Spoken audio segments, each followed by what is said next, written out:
Hello అందరికీ, ఈరోజైతే నేను కలర్ రైస్ చేస్తున్నాను.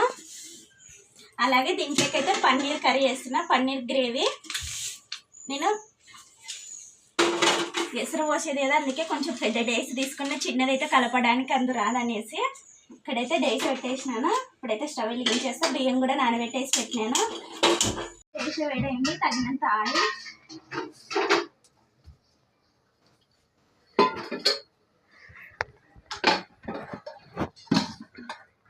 ఆయిల్ అయితే వేడవుతుంది. నేను అంత లోపల ఇక్కడైతే పచ్చిమిర్చి, టమోటా అన్నీ పెట్టేసిన, బాదం, గోడమ్మి అవన్నీ దాన్ని ఇప్పుడైతే బాగా నూనె వేడవుతుంది. ఉల్లిగడ్డ కట్ చేసేస్తా. నేనైతే అల్లం, కొత్తిమీర కూడా కట్ చేసి పెట్టినాను, ఇంకా మిక్సీ పట్టాలి. ఉల్లిగడ్డ తర్వాతకి వేసేస్తా, అంత లోపల అవి ఎర్రగా అవుతుంది కదా, అందుకని ఇప్పుడైతే ఉల్లిగడ్డ వేస్తున్నా. నేనైతే చెక్క, లవంగాలు, అల్లం వెల్లుల్లి పేస్టులను వేసి మిక్సీ పట్టేస్తాను.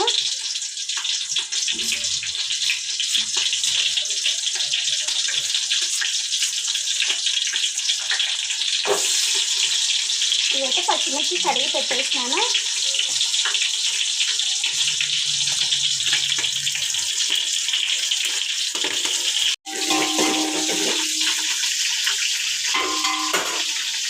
ఇప్పుడైతే 2 టమాటాలు కడిగి అన్నీ ఇక్కడ పెట్టేసినాను. టమాటా వేస్తే ఎర్రగా వస్తుంది అన్నము. మనం మసాలా లేకుండా కూడా టేస్ట్ ఉంటుంది, కానీ మసాలాలు ఉంటేనే కలర్ రైస్ బాగుంటుంది. అందుకే టమాటా కూడా వేసుకుని ఇక్కడైతే అల్లం, కొత్తిమీర, ఎల్లిపాయి అన్నీ కట్ చేసి పెట్టేసిన.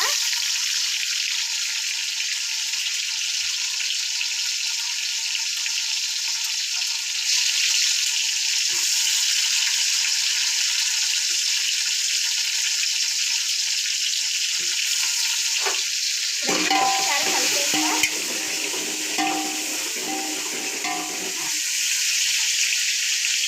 ఇదైతే ఎర్రగా అవుతుంది. అంత లోపల ముందుగా ఇవల్ల మిక్సీ కట్టుకొస్తాను నేను. అలాగే దీంట్లోనే అల్లం వెల్లుల్లి పేస్ట్ పట్టేసిన, అలాగే చెక్క కూడా వేసేసిన. దీంట్లోనే చెక్క కూడా ఉంది. ఇప్పుడైతే కొంచెం ధనియాల పొడి వేసేసి దాంట్లోకి, అలాగే ధనియాల పొడి, టమోటా వేసి చేసినామంటే కలర్ రైస్లో చాలా టేస్టీగా ఉంటుంది. అలాగే దీంట్లో కాంబినేషన్ అయితే గుత్తి వంకాయ అయినా తినొచ్చు.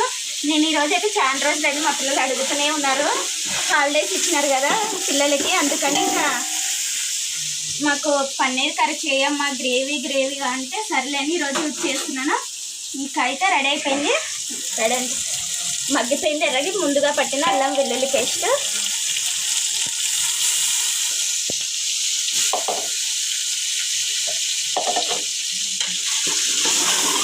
ఇదైతే ఒక 2 నిమిషాలు ఇట్లా కలిపేసి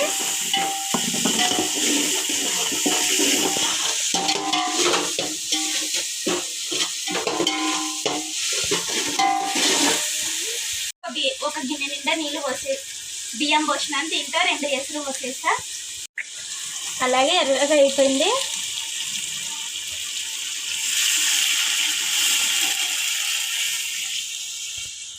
ఇంకొకటి పోస్తా.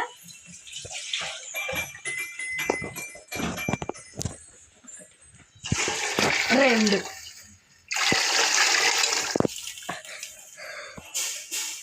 ఇప్పుడైతే 2 వసేసిన. ఇంకా ఉప్పు వేసేస్తా. అలాగే మా బాబు అంగడికి పన్నీర్ కూడా తెచ్చేసినాడు. అలాగే ఉప్పు వేసి బాగా ఎసురైతే మగ్గించుకుందాం. బాగా మూత వేసి ఉడికిస్తా. ఎసురైతే ఉడుకుతుందేమో ఒకసారి చూద్దాము. ఉడికైతే పడుతుంది. ఇంక ఇక్కడైతే నేనైతే పన్నీర్కి టమోటా, ఇక్కడైతే ఉల్లిగడ్డ తీసుకున్నాను. ఇప్పుడైతే ఎసురు కాగింది. ఒకసారి ఉప్పు చూసి వేసేస్తా.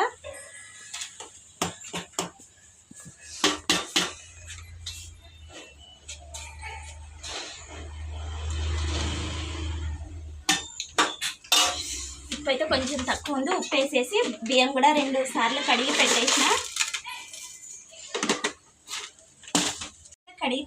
బియ్యం కూడా బాగా నానినవి. 2 సార్లు కడిగి పెట్టేసిన. ఇప్పుడైతే ఎసురు కాగింది కదా, అట్లా ఎసురు ఉడకాలి.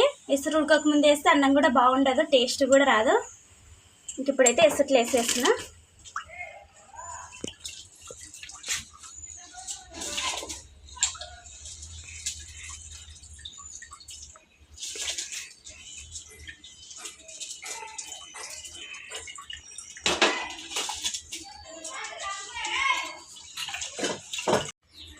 బియ్యం అయితే మొత్తం వేసేసినాను నీళ్ళు వంచేసి. ఎప్పుడైతే ఒకసారి కలిపేస్తాను.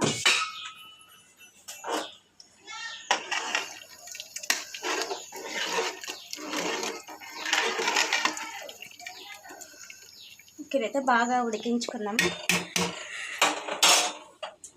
నేనైతే ఇతల పొయ్యి మీద పెట్టేస్తా. ఇతల పొయ్యి మీద పన్నీరు చేసేస్తా.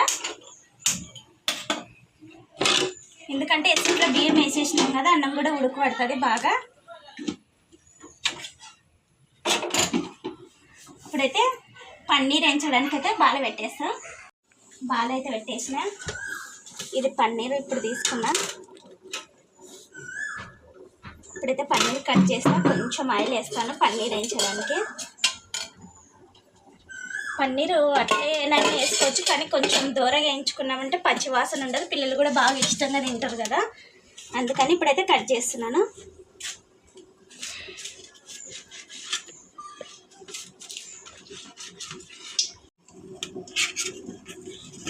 ఇప్పుడైతే చిన్న చిన్నగా కట్ చేసేస్తా. ఇట్లా చిన్న ఉంటే పిల్లలు కూడా బాగా ఇష్టంగా తింటారు, అందుకే ఇట్లా కట్ చేసి దూరగా వేయించిస్తాను. అన్నం కూడా బాగా ఉడుకుతుంది మనకైతే.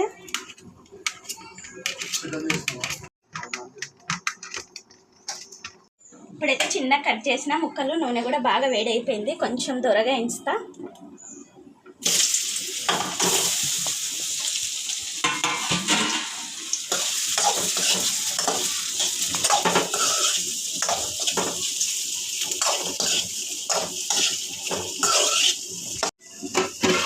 ముక్కలు అయితే అన్నం కూడా ఉడకబెట్టుకుని ఒకసారి వేస్తాను.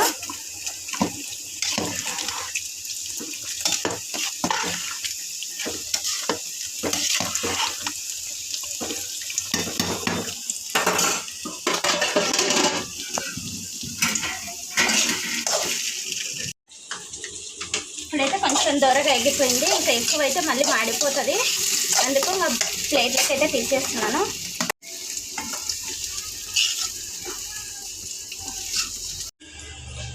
ఇదే దాంట్లో అయితే కొంచెం నూనె వస్తున్నా. ఇప్పుడైతే టమోటా ఉల్లిగడ్డ పెట్టేసినాను. టమోటా అయితే కట్ చేసేస్తా. ఎందుకంటే టమోటా ఉల్లిగడ్డ మనకి గ్రేవీ కావాలి కదా పన్నీర్కి, అందుకని అట్లే వేసేసినామంటే పచ్చి వాసన వస్తుంది.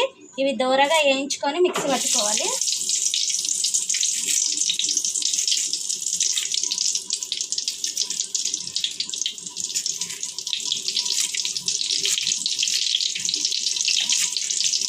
అయితే కట్ చేసి వేసేసినాను.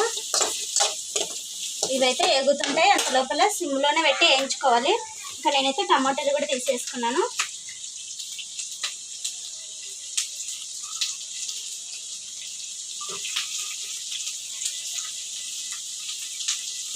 మనం మిక్సీ పడతాం కాబట్టి లవలాగానే అయితే దాంట్లో మగ్గిపోతాయి. మరి చిన్నగా అయితే ఇంకా మరి మెత్తగా అవుతాయి కదా, అందుకని ఇట్లా కట్ చేసేస్తున్నా లవలాగానే.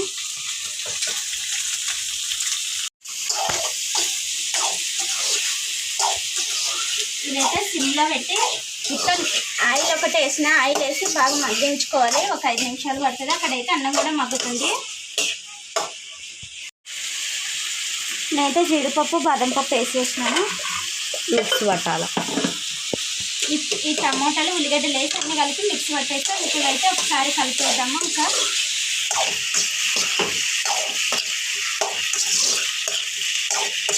బాగా మగ్గాలి, పచ్చివాసన పోయేంత వరకు మగ్గించుకుంటే.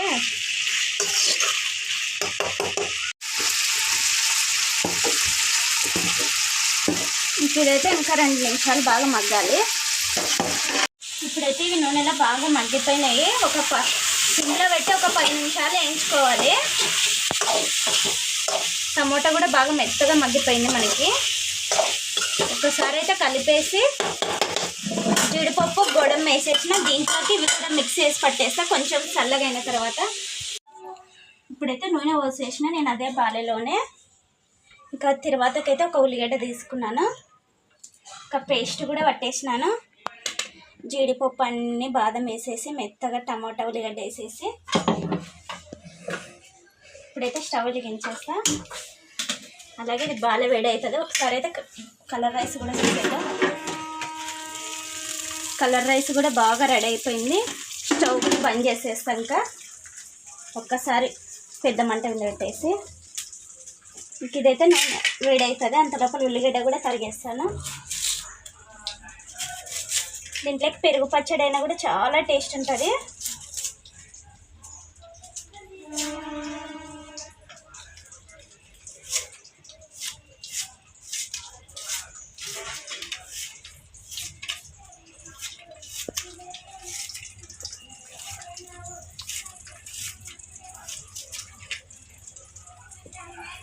అలాగే ఉల్లిగడ్డ కొంచెం ఇదైతే దొర వేయాలి. అయిపోయింది. ముందుగా పట్టిన పేస్ట్ అయితే దీంట్లోకి వేస్తున్నాను.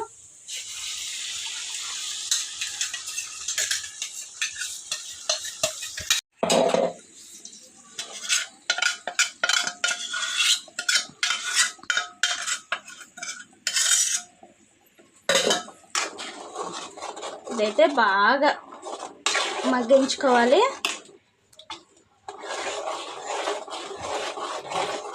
ఇదైతే సిమ్లో పెట్టి ఒక 5 నిమిషాలు అయితే బాగా మగ్గించుకోవాలి, పచ్చివాసన పోయేంత వరకు.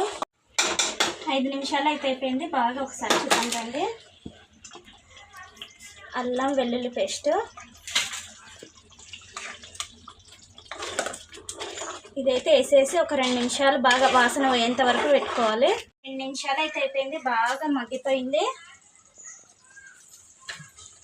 ఇది పచ్చివాసన చాలా పొయ్యేంత వరకు బాగా సిమ్లో పెట్టి బాగా మగ్గించుకోవాలి. అప్పుడైతేనే మనకి పన్నీర్ కర్రీ టేస్టీగా వస్తుంది.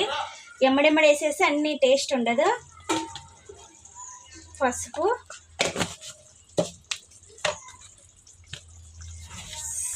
సాల్ట్,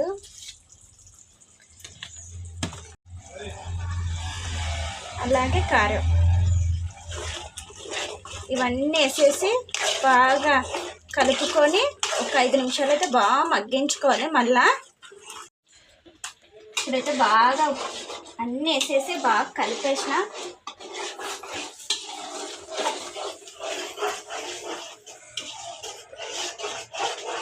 ఇట్లా కలుపుకొని ఒక 5 నిమిషాలు అయితే బాగా మగ్గించుకోవాలి.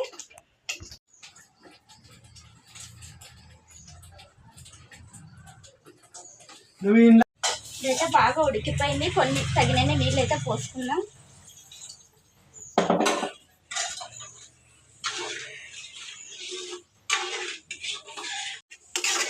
నీళ్ళు అయితే బాగా పోసేసుకోవాలి చిక్కగా. ఇదైతే కొంచెమే ఉడకాలి. ఇదైతే అన్ని నీళ్ళు తగినన్ని పోసేసిన బాగా కలిపేసినాను. ఉప్పు అయితే చూస్తా.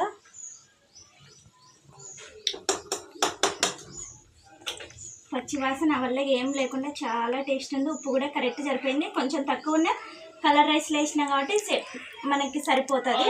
అందుకని ఇదైతే బాగా ఉడికించుకోవాలి. ఇప్పుడే మా బాబు పనికి పోయి వచ్చినాడు. కలర్ రైస్ తిందు అని చెప్పిన, సరేలే అన్నాడు. ఉడకైతే పట్టింది. పన్నీర్ వేసినాను. ఒక 5 నిమిషాలు మగ్గించుకుంటే పన్నీర్ గ్రేవీ కర్రీ అయితే రెడీ అయిపోతుంది. మూత వేసి మగ్గించుకున్నాము. పన్నీర్ అయితే బాగా ఉడికిపోయింది. మా బావ అయితే తింటున్నాడు. టేస్ట్ కూడా చాలా ఉందన్నాడు. టైం అవుతుంది, తొందరగా వేసి అంటే సర్లే ఉడుకుతుంది, ఇంకా వేసి ఇచ్చినాను.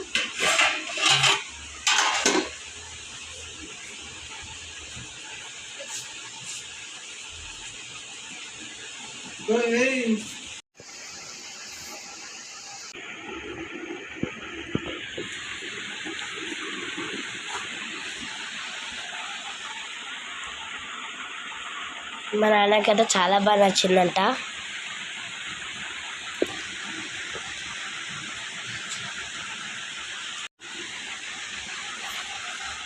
పాల పన్నీర్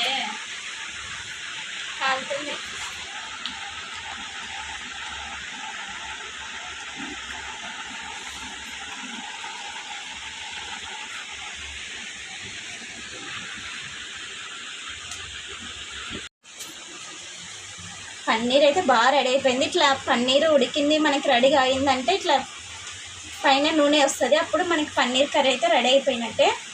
చూసారు కదా గుమ్మగుమ్మలాడుతుంది పన్నీర్ కర్రీ అయితే. ఇప్పుడైతే నేను బంద్ చేసేస్తా, ఒక నిమిషం కలిపేసి. స్టవ్ కూడా బంద్ చేసేసిన. ఇట్లా అయితే అయిపోయినాయి కలర్ రైస్ అలాగే పాలక్ పన్నీర్ కర్రీ. ఒకసారి అయితే చూద్దాం రండి. కలర్ రైస్ అలాగే పన్నీర్ కర్రీ ఇవేనండి మా ఇంట్లో మధ్యాహ్నం వంటలు. మా వీడియో నచ్చినట్టయితే లైక్ చేయండి, షేర్ చేయండి, కామెంట్ చేయండి, సబ్స్క్రైబ్ చేసుకోండి.